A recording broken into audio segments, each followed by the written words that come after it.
Welcome to another flip video with Mr. Volkman. Today's flip video is going to be going over the Northern States Society during the 1800s. And this is going to be for lesson 19.9. Again, please make sure that you're taking notes as you're watching the video because this is an educational video, not meant for entertainment, even though at times Mr. Volkman can be quite entertaining. Let's begin, shall we? We're going to start talking about the social classes in the northern states, and you might notice some similarities between the classes between the northern states and the southern states. Now we can see, using this wonderful diagram, that there was a pyramid effect, much like there was with the southern states in the 1800s. At the very top of the social scale, we had a few wealthy people at the top. At the very bottom, we had freed slaves, free African Americans. Again, very similar, having many of these at the top, and you had a good chunk of these freed slaves, African Americans, in the bottom. In the middle of our social hierarchy class, we had poor workers, immigrants, and women in the middle. Now, a lot of these classes had little chance of moving up. Some people, however, did enter this hierarchy in the middle. They didn't necessarily start at the very bottom and work their way up, but they may have came into the country as an immigrant, a little more wealthy than other people. They may also have entered this middle part of the social class as a factory manager. Personal income was rising, people were making more money, but again, it was very hard to get to the very top. And that's because wealth wasn't necessarily based on the amount of land someone owned, like in the South. Wealth was based on actual money. So people like merchants, factory owners, and bankers, they were the ones at the very top here. And again, this was due to the Industrial Revolution, a shift from a more agrarian farming kind of life to a life built around factories and producing goods. Let's talk a little bit about the women in the northern states and what life was like for them. Much like their counterparts in the southern states, there was this idea of separate spheres, where you had the men going out, earning the money, they deal with the outside world, whereas women were expected to create and clean a nurturing home, very much opposite from the picture you see right here. This is kind of what was going to happen eventually when women got the right to vote. And you could say maybe that's what men feared the most during the 1800s, and that's what women wanted, but that's not how it was. Now, obviously, there were exceptions to this. You did have some women, especially in the middle part of that social hierarchy triangle I showed you, who did go out and they did work. But I'm sure when they came back, they were expected to create this clean and nurturing type house. Also for women, there was this, not expectation, but there were fewer kids being born here in the cities, mainly because they could be kind of a financial burden to families. Clothes, food, and other basic necessities were very expensive for big families. Hence, you wouldn't have quite as many kids, or at the very least, as big families. Next on our social hierarchy triangle, at the very bottom, I guess, was the freed African Americans. There were 500,000 freed African American or freed slaves in our country. About half of this number lived in the northern states. However, it wasn't all rosy and sunshine and gumdrops. 90% of these people were not allowed to vote. That means only 25,000 people out of 250,000 people were actually allowed to vote. Of course, again, I'm referring to freed slaves or free African Americans. The New England region was actually the only states that allowed African Americans to vote. New York State required that people have $250 worth of property to vote. So yeah, we let you vote, but you have to owe money. Segregation was the norm for African Americans. They were denied civil liberties, and this was written in law, but a lot of it was tradition. Also, several states in the Midwestern region of our country didn't even allow African Americans to settle there.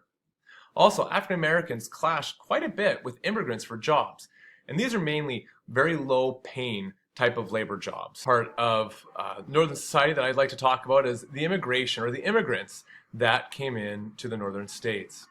Between 1840 and 1850, millions of European immigrants entered our country.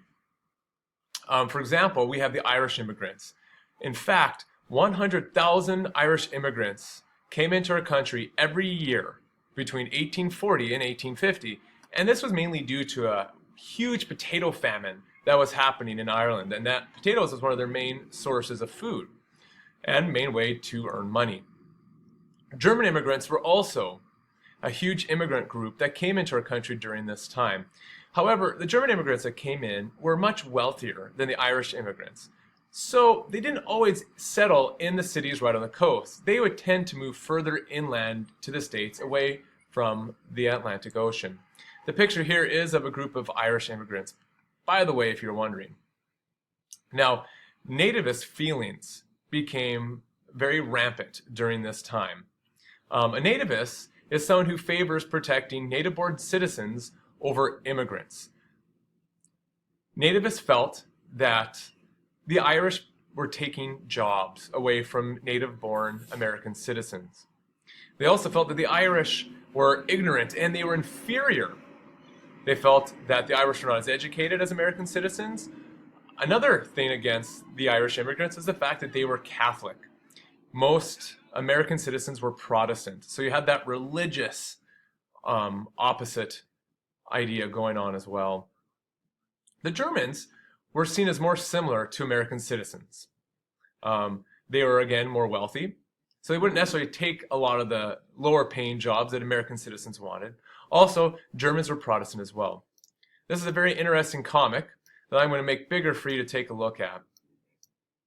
This is, in a lot of ways, what a lot of nativists and even just American citizens thought would happen if a lot of immigrants were let into the country. As you can see, the title says, Uncle Sam may be swallowed by foreigners. So they were definitely afraid that immigrants would come in and would take over our country and, in effect, would swallow not only our own culture, but would end up consuming themselves. Not pretty. Let's now talk about the cities in the northern states. Again, cities was a major part of the society and culture of the northern states, much more so than in the southern states. Now, cities did grow rapidly during the Industrial Revolution, and as a result, this changed cities quite a bit. Tons of noise, because there's a lot of people coming in, lots of traffic. Again, as you can see from the picture here, lots of business traffic, lots of pollution with the factories coming in. And finally, because of all of this, what I just mentioned, there were health and sanitation problems as well. As this is a picture of in one of the slums in one of the bigger cities in our country. I want to talk a little bit more now about actual city life and what it was like to live in a city. First off, the sewers are very poorly planned. Most homes were not even connected to the main sewer system in a city. As a result, in the 1840s, there were high rates of disease, especially in the New York City's poor neighborhoods.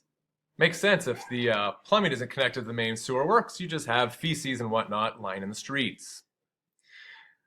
In 1840 to 1870, 25% of all 20-year-olds did not make it to the age of 30. They were exposed to very infectious diseases through long work hours and just plain dirty work conditions. Also, there was a high infant death rate. Again, think about everything that would happen with all this massive people moving in, just being crushed or crammed into housing. Again, going to the bathroom, they didn't have good sewer systems, so you would just go to an outhouse, which would consist of a hole dug in the ground. Many people lived in rental apartments or tenement housing. Tenement housing were apartments that were run down and overcrowded, and they were about 5 to 7 stories tall. As you can take a look, this is what a housing plan for a tenement house would be like. Anything that has a D means it'd have no light. Anything with an L means that's a room with light, and an H is a hallway. So as you can see, there's a lot of rooms in one floor, but only a few of them actually get outside light and fresh air. This is a view of what it'd be like between the tenement housings outside. And this picture here, which I will make larger in a moment, shows what it would look like inside of a tenement home. Now, neighborhoods were very, very important during this time in cities. It was a center of community life. It is where immigrants would keep their culture and their language going. They would stick together.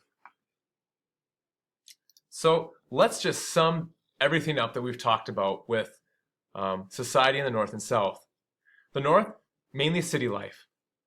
Southern, plantation life. The South had male was the head of the house, with women expected to be home and to create a loving household. The North was actually very similar to that as well. You might see more women working outside the home in factories, though. The North, lots of immigrants moving in and changing the complexion of the cities. Whereas in the South, you had a lot of slaves, which, with a lot of people, they wanted to keep slaves in there. A final thing that's not up here I have written is at the very top of political and social and economic power, you had a few people.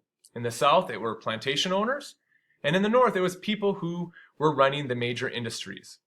Thank you for watching this flipped video. Please make sure you go to Edmodo to answer the homework questions.